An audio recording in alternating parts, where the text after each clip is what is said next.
Blessings, everyone. This is Chris Kendall from the rawadvantage.com, registered holistic nutritionist, raw food lifestyle coach, and raw chef. Today, I have an awesome interview for you guys with Dr. Areli. She's a medical doctor and a pathologist, and she's also a low-fat raw vegan. Today, we're going to be going into the interesting topic of mucoid plaque. How's it going, Dr. Areli? Hi, Chris. Thank you so much for having me. It's going great. How about you? I'm doing really, really good. It's definitely a joy and a blessing to have you on here, and with your distinct experience and your education around this subject, I think it's going to enlighten a lot of people and open some eyes. So I'm really excited to go into this with you. Thank you. Yeah, thank you. That will be great. And we are doing it from a place of intellectual honesty and also to help people really understand how the body works and hopefully that we achieve that goal. Absolutely. Yeah, I think it's important to note that this isn't about anyone or against anything or anyone and what they teach. It's just about really the honest truth. And I don't know about you, but I've definitely seen the concept of mucoid plaque and that kind of information actually harm people and kind of push them into like almost orthorexic type tendencies coming from a state of fear, never being clean enough, and they got to fast or juice fast for long, long periods of time just to be clean, and fear of not being clean and all this kind of stuff. So that's one of the big reasons why I want to get into this information. And with the advent of social media and so many different people sharing a lot of stuff, good intentions that you would absolutely hope for the absolute most part.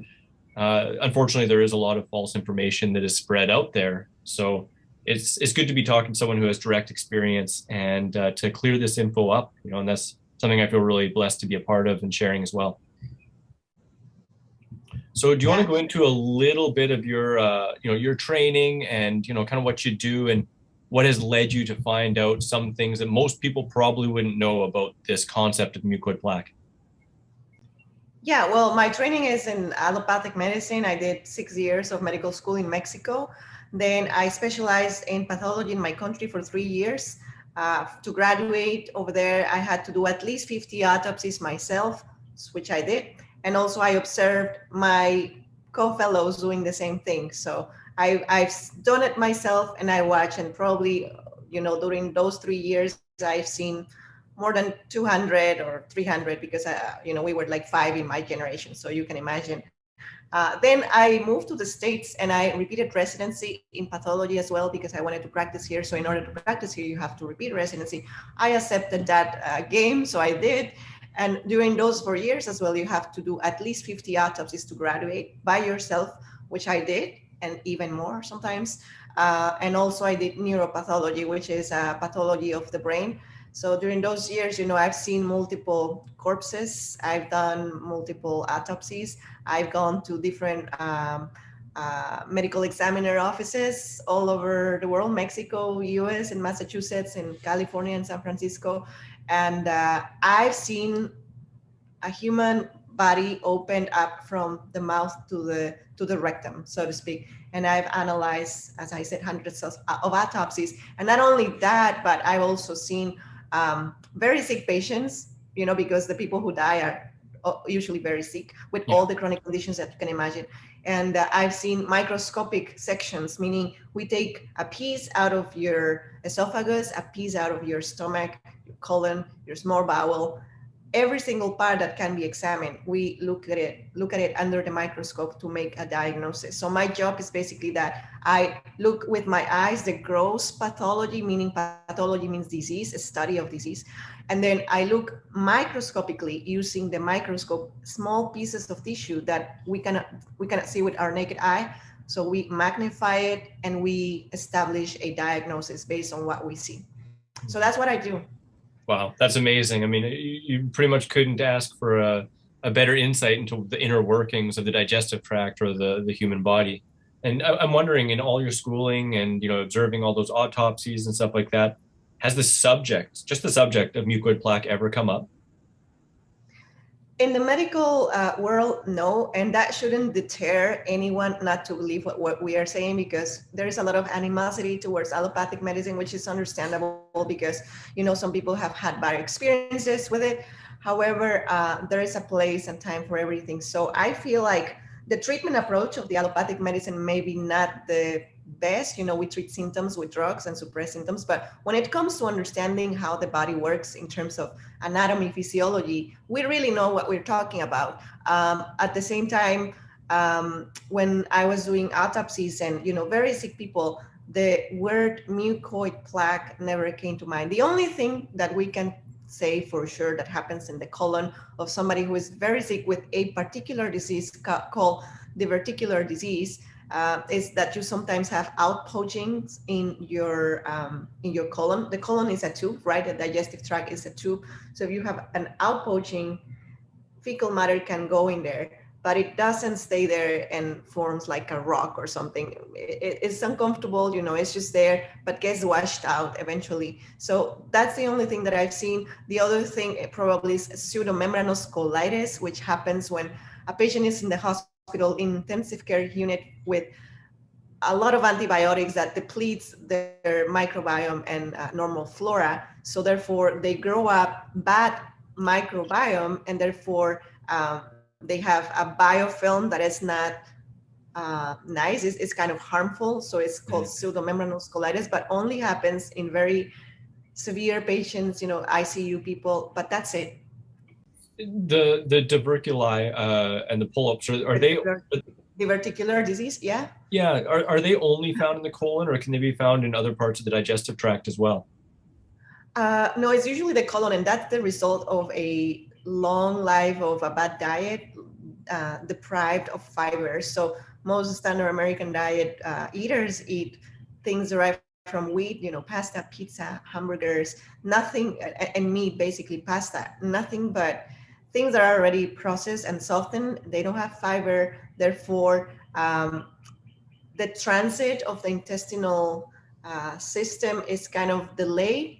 And because, if you think about it, most people are constipated. So because that delay in the transit, the colon starts to, the colon is very malleable. So it can have a fast transit if it has a diet rich in fiber, or a very slow transit. And that slow transit kind of slows everything down and starts distending it. So sometimes you can have mega colon.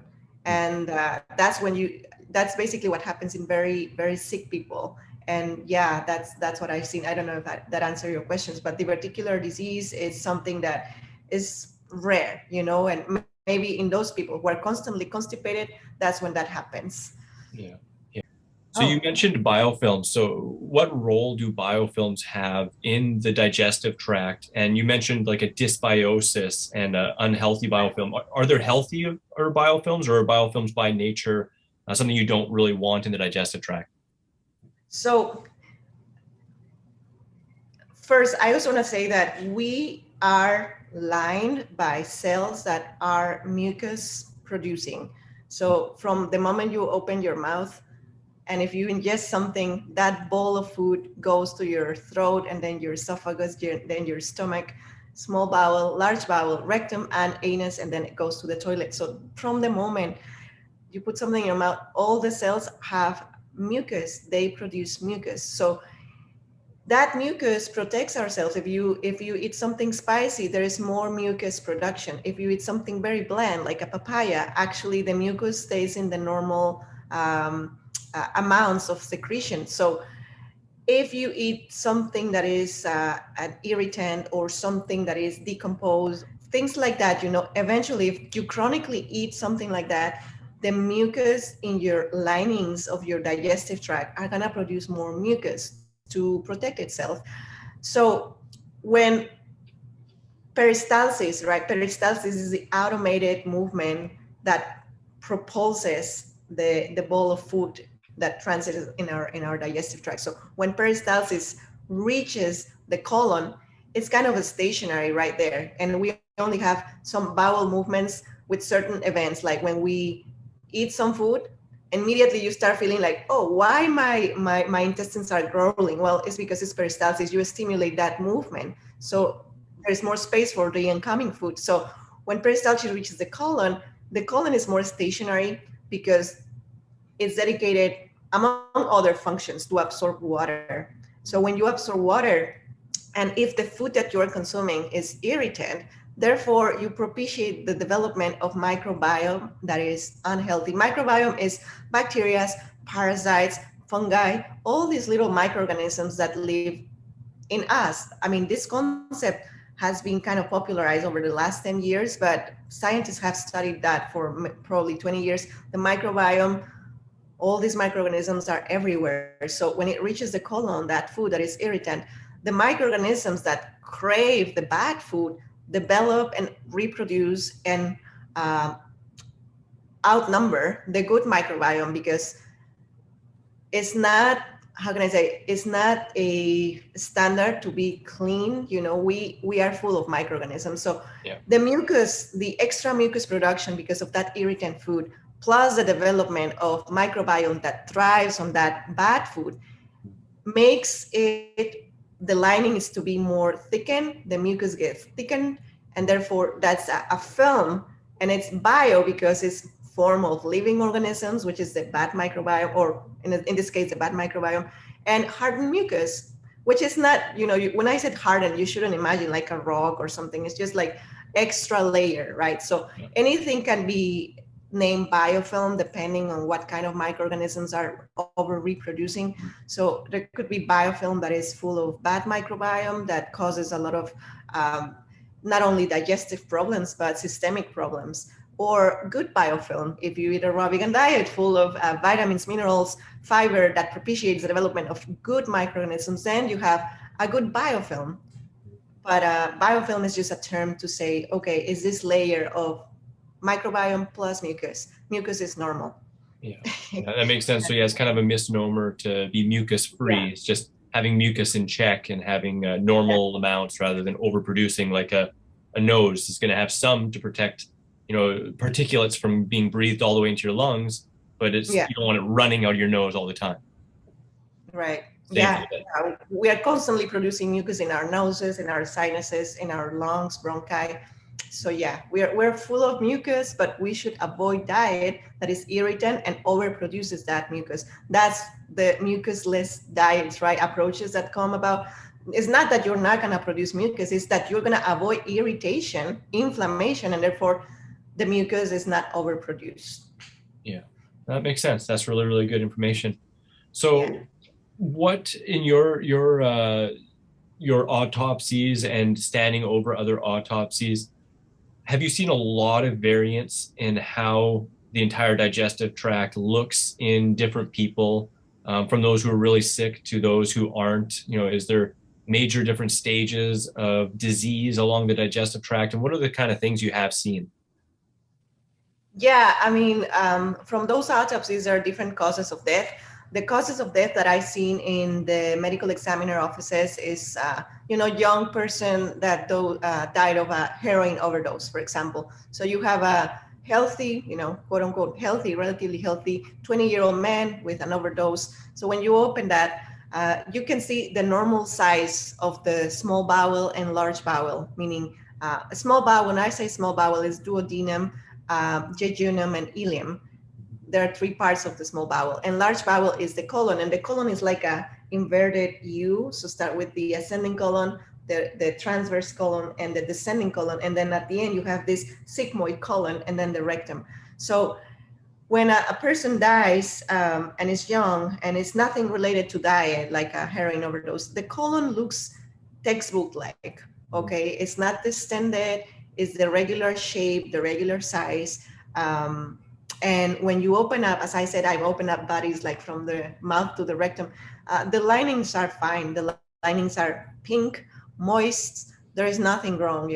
Obviously you're gonna find fecal matter. Even when it's in the small bowel, it's called chymus. I think that's the scientific word. And then when it goes to the colon, it becomes fecal matter. The only difference is that in the small bowel is water rich because that's where the absorption happens. And when it reaches the colon, it's more hardened because that's where the water absorption happens and all the fiber and residue gets discharged. So yeah, nothing wrong with the 20-year-old that died of heroin overdose. When I do autopsies on a patient who is severely ill, like you have your obese 60, well, probably 70-year-old Western diet eater that smoked and drunk and a McDonald's, a standard American diet, probably the colon will look a little bit more dilated and out of shape. Yeah, I mean, kind of blown out. yeah, blown out. That's how sometimes it's megacolon, not all the times, Yeah. but most of the times it's slightly more dilated for Yeah. sure. Yeah. But the same thing, the linings, if you washed out the fecal matter, all of us have fecal matter, and it's something normal because it's another stage of food digestion, right? All of us have it, but when you washed out the colon, it's not that you have a serpent or anything like that. It's just washed out. Yeah. So the only thing is the out of shape colon. Yeah, and along the digestive tract, so in the small intestine and the large, it's still pink I feel like the walls. changes are more notorious in the colon because that's the slowest part of our digestive tract. Yeah. Sorry. Yeah, no, for sure. And so when people are eating these low fiber foods and they may have a couple days worth of eating foods inside their digestive tract, what exactly is happening there? Like, is it get parked a lot of is it a lot just of microbiota? Is it like what is actually, because there's no fiber, so is it kind of a mixture of mucus and the metabolites of the microbiome and mucus in their feces? How is that different from the feces of someone who's eating less plants? Well, unfortunately, the autopsies that I've done, I don't feel like I've done an autopsy of a vegan, healthy vegan, or a raw vegan. I don't think I have done that, and I cannot answer that question because I haven't compared the fecal matter out of these people. Sorry. Yeah, sorry. It was just a thought that kind of came into my head with all this going on. No, but even I haven't done any study on that. I've read studies about it, and it's definitely like night and day. And in terms of the colonies, bacterial colonies and parasite colonies that both of those populations have, the ones who have a healthy microbiome have microorganisms that propitiate health, and the ones that have a bad microbiome, microorganisms that produce substances that generate disease. Yeah. Okay, so hitting it hard with a hammer right on the head here, in your 200 plus observations and times being directly inside of people's entire digestive tracts from mouth to tail, as they say, do you see mucoid plaque? What is called as mucoid plaque as the pictures that you see online with these protocols of detoxification, right? Like a rope with pebbles or something that looks like a serpent, or things that are hardened and very dark. I never seen anything like that, even in very sick people. As I said, only 1% of the population have severe diverticular disease. They have outpoachings, and sorry for the description, but like imagine that this is the colon, right? And the outpoaching is like this, which is also a cavity. So if you squeeze this outpoaching, fecal matter comes out of it. It's a little bit more hardened, but it looks like fecal matter. It doesn't look like anything like what I've seen in those pictures. Yeah, kind of like older impacted fecal matter, but just fecal matter. Yeah. That's very different. I think in my fast, that's what I saw myself, and that's what Dr. Graham said he's more prone to seeing during fasts. And I think the more common snakes that I've heard and seen pictures of all over the internet, people very proud to share them, come more from juice fasts. Yeah. And remember that juice still has fiber, right? Just because you cannot touch it doesn't mean that it's not there. And eventually it kind of forms pellets once it travels through your digestive tract. And once it sits in the colon, remember the colon is where the water gets absorbed. So the things that we don't see when we drink a juice are going to be evident coming out of your colon, even if you are juice fasting, because it's insoluble fiber still. So I can imagine that whatever people see when they do these fasts and see like a serpent or something is combination of the insoluble fiber that eventually sits there. It's a combination of mucus. The body obviously is detoxing for sure. So the colon is a means of elimination for sure. The dark color comes from the bile, right? Everybody has bile unless you don't have a gallbladder. But even if you don't have a gallbladder, your liver produces a bile. And that's where that's where the darkened color comes. Yeah, no, that makes a lot of sense. Yeah, and if some people are using laxatives, some of them are like charcoal based, some of them are like a earth material like base or insoluble fiber based. So that if you put that in a test tube and you recreate the conditions to what happened in your digestive tract, I feel like you can replicate that serpent. Yeah, no, absolutely. That makes a lot of sense. And I mean, that insoluble fiber is also, some of it is prebiotic fiber. So you can be feeding the microbiome, and there's always also some waste products from the microbiome as well. And all that stuff. Some of that could be irritating as well, causing more mucus, all that fun stuff. Yeah, and also as you mentioned before we started recording, the cells we shed cells every single day. Our hair, our skin, and in our linings, as I said, we have millions of tiny cells that not only produce mucus but also are involved in the movement. They have ciliate. A lot of things happen in our inside. So the cells shed, and the replication rate is very fast. Like the cells that you have at the surface of your linings is changed every day. I mean, don't quote me on this. Maybe it's 2 days, right? Maybe it's 3 days, but the rate of shedding those cells is very fast. So eventually Yeah. you will have a lots of cells clumped together with everything else. It's yeah, super fast. That was one really interesting thing from interview with Dr. Alan Goldhammer, as he's Yeah. mentioning how fast those cells reproduce. And when they did tests in their fasting clinic at True North on what's coming out that is supposedly mucoid plaque, they analyzed it as mostly human tissues. Just like you Right. said, from the actual shedding of the digestive tract. It's the fastest reproducing cells because they're in contact with acids and all this, kind of corrosive, intense stuff throughout the digestive tract, all the different digestive enzymes. So makes a lot of sense. But it's one of those things, where it's like people see something and they hear something that's fantastic, and it's like, oh my God, you have a serpent inside you. It's crazy, and you just got to do this protocol to get rid of it. And I think people are more drawn to short-term fixes that are really fantastic and spectacular rather than Yeah. just the simple truth of live healthfully, like just live healthfully and eat food. So people Yes. are drawn to it. Does that kind of ring true to what you think as well and what you've seen? Yeah, I mean, even myself, when I was transitioning from high raw to fully raw, and or even before, when I was considering going vegetarian, like many years ago, I came across all these videos, and I was not a graduate in pathology still, right? I was still a medical student when this information started coming up, and it's kind of believable. It's kind of fantastic, and when emotions are mixed in some whatever endeavor you may be doing is easy to get convinced and persuaded. So I just feel like as I said at the beginning, intellectual honesty has to come from our alternative way of healing as well. As I said, in allopathic medicine, not everything is evil or bad. Like I feel like most doctors don't come to medicine to kill people.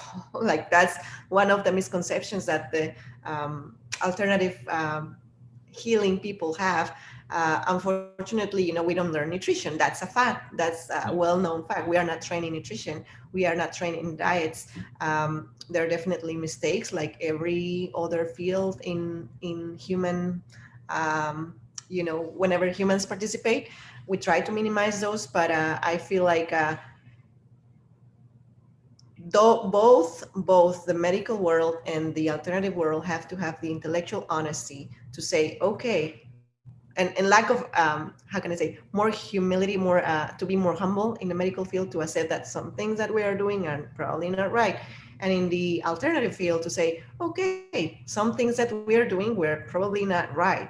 Not because you discover that somebody is wrong about doing something doesn't mean that automatically the other person who is doing totally opposite things has the ultimate truth. Yeah. So we have to be more inquisitive when it comes to our health. Absolutely. Yeah. Look at it from a bunch of angles and see what we can learn from each, but have that pillar of science as well as nature and experience to try and tell us really what's up from down. So Yeah. can you definitively say that within the medical establishment, it's not a grand conspiracy that you were told you must tell everyone that mucoid plaque doesn't exist? No, no. I mean, I'm sorry, I had you. Some people really think that like everyone's in on it. This is a grand conspiracy, and I know there's conspiracy from some stuff out there, but I just don't think this is one of them. no. And the reason why doctors don't talk about nutrition and, raw veganism and all this is because I got to know this because out of curiosity and out of my own suffering, I had to investigate like, what am I eating that is making me sick? Oh, actually, what you eat matters. Oh, actually, you can prevent a lot of conditions if you just change your diet and your lifestyle, of course, right? And you do exercise and all that. But none of my colleagues that came into medical school, they're regular people. They're your next door neighbor's daughter who, dreamed about making people healthier, and they go into medical because it's a standard of care, right? And medical school, yeah, you can definitely do wonders, transplants, skin grafts, things of that. But when it comes to treating chronic conditions, nothing beats preventive medicine and lifestyle medicine. So that's something that the medical system has to recognize, and it's evolving, it's changing, but not at the pace that I would like. But that doesn't mean that people shouldn't um, just disregard everything about it. Just take the things that are useful. Absolutely, And yeah. yeah, That's, I yeah, mean, in my journey, I've come back from various troubling conditions with lifestyle and and diet, of course. But my life has been saved multiple times from doctors and surgeons and ER. Like so, I feel incredibly blessed. And we are at such a lucky time right now, knowing what we know and having the tools at our disposal for any given situation, and to actually definitively know that we can make a huge impact, if not the greatest impact, on our own health and our health outcomes, right? yeah, yeah, definitely, yeah.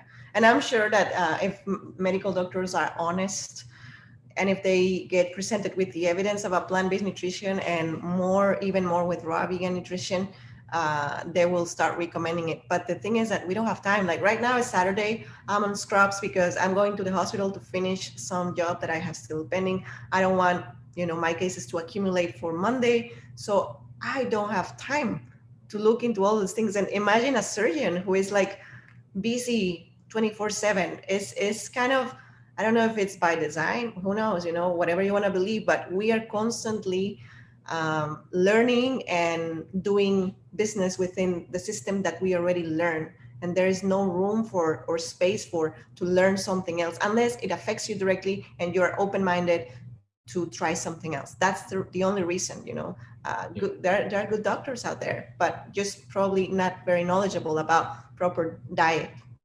Yeah, no, absolutely. I mean, I guess that's the benefit and the challenge with specialization. Like there's so much information out there, and to specialize, you got to like put all your time, energy, and focus in on that because it's such deep concepts and focuses. And yeah, I've talked to various doctors from different fields, and it's amazing the depth of knowledge they have in that area. So it's, it's just so important.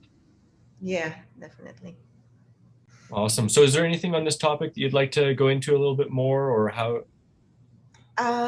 Well, just to reiterate that we are not against anyone. We are actually happy that people are helping other people with, I have anything against just fasting if it's not harmful. What I have a problem is with like the idea that if you don't expel the serpent, you are not pure or you are not cured or something like that. Is I feel like that's harmful because some people believe this toxicity culture, like you are always toxic and you are always have to do a cleanse, when in reality I did a video with Lisa a few days ago about the common mistakes of ex-vegans and ex-raw vegans. And one of the most common things is that the culture of constant fasting and starving yourself and malnourishing yourself because of these cleanses. Yeah, I did it eventually when I was trying to go raw vegan. I mean, some people teach that, and I don't, if you do like a short juice fast, a week or so, that's fine. You are killing out the microbiome that is craving those French fries or that pizza. Yeah, because Nice they're restart. gonna, yeah, they're gonna go out and it's more difficult for you to have those cravings again. But it's just a quick fix. It would be a better situation where you discipline yourself to eat the right thing constantly, and you don't need like a fast continuously as a short fix, you know. So we are against anyone really. We just want to educate, and hopefully you have the open mindedness to have that intellectual honesty. You know, that's what we need, intellectual honesty from both sides. I'm Absolutely. not taking any sides. Absolutely. Yeah, I think everything can have its time and place, especially when you're coming from a place of love for yourself and nourishment, not coming from a place of fear and that, you have to be cleaner and, this and that. It's that paradigm can, I find, be very detrimental and sometimes just create people having these yo-yo type tendencies and kind of like a fanatic kind of view on health. Uh, Whereas, what you're kind of mentioning, and I know you promote as well, as lifestyle, like really taking it as a lifestyle rather than just short-term protocols and trying to build upon a healthy lifestyle, more consistency. Exactly. Agree 100%. Awesome. Well, it's been such a pleasure, Dr. Areli. Always awesome to talk with you. If you guys don't know, I actually did a previous interview, which I'll link below as well. We went a little bit more into your history and into your journey. Is there any last words you want to mention? Stay healthy. And this is, as Chris mentioned, a lifestyle. It's not a quick fix. It's not a challenge. Challenges are good. Short, use fasting if you want, just to eliminate that microbiome, that is craving bad stuff. If you want to do it, but it's not a solution. Like, it's not a must if you do that. So just embrace a new identity and start doing the things that the new version of you is supposed to do. And from there, just stand up every time you fall, because this is not a sprint. It's a marathon, and it's a learning process. So anytime you fall and do these recurred behaviors, just dust it off, stand up, and keep going. Don't get stuck. Don't feel guilty. This is not a situation where you should feel ashamed or undeserving. I feel like that mentality of I couldn't do it, so I cannot be named or labeled Robbie, and I'm a sinner kind of thing. I've seen that, and I've experienced that myself when you are naive and impressionable. So just say no to that. Absolutely. No, I couldn't agree more. Well, thank you so much again, Dr. Areli. And I hope you guys all found this interview enlightening and gave you some more information, and it helps you out to have a simpler, more consistent, healthy lifestyle. Well, wishing you all much peace, love, and seasonal fruit. If you want more, check out my full video all on mucoid plaque for even deeper explanation. Demystifying and debunking mucoid plaque with Dr. Areli. Ooh, don't forget to check out my raw recipes playlist in the top left, the video just for you in the top right, subscribe for more videos in the bottom right, and get your 3 free ebooks in the bottom left. Grab your free raw recipe app, available on iPhone and Android, with over 100 free raw recipes, common fruit and vegetable calorie breakdown, frickin' raw food combining chart, shopping cart function, and so much more.